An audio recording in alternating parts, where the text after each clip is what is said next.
أعوذ بالله من الشيطان الرجيم. بسم الله الرحمن الرحيم. فإن لم تفعلوا ولن تفعلوا فاتقوا النار التي وقودها الناس والحجارة أعدت للكافرين. وبشر الذين آمنوا وعملوا الصالحات أن لهم جنات وتجري من تحتها الأنهار كلما رزقوا منها من ثمرة رزقا قالوا هذا الذي رزقنا من قبل وأوتوا به متشابها ولهم فيها أزواج مطهرة وهم فيها خالدون.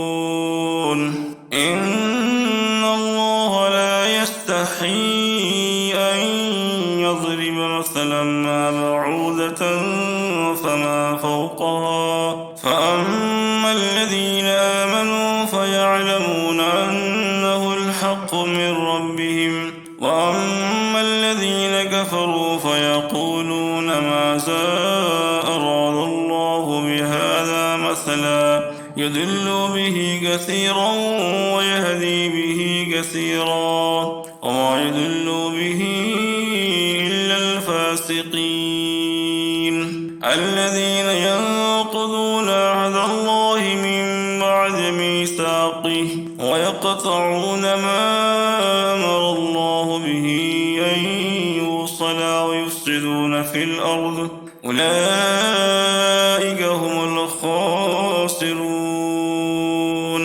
كيف تكفرون بالله وكنتم أمواتا فأحياكم ثم يميتكم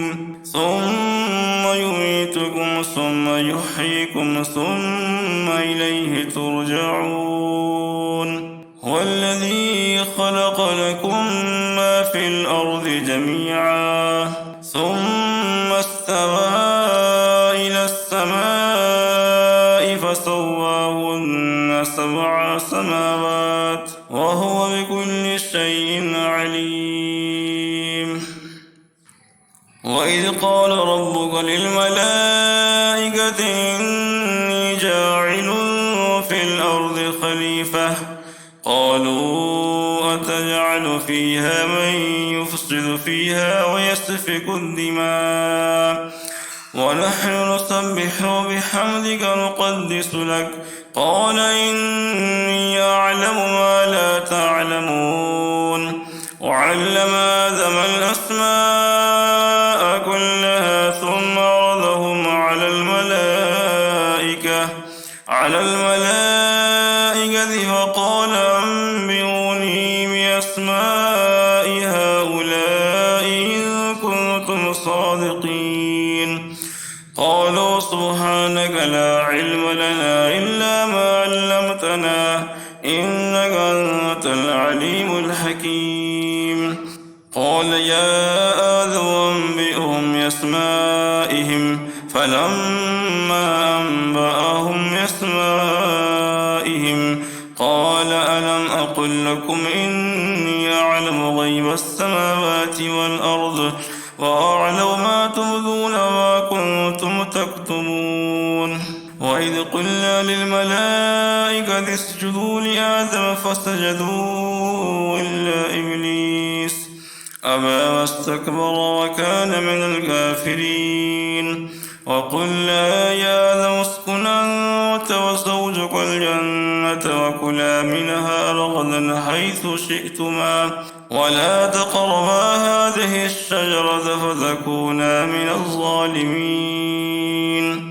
فأزلهما الشيطان عنها فأخرجهما مما كانا فيه وقلنا اهبطوا بعضكم لبعض عدو ولكم في الأرض مستقر ومتاع إلى حين.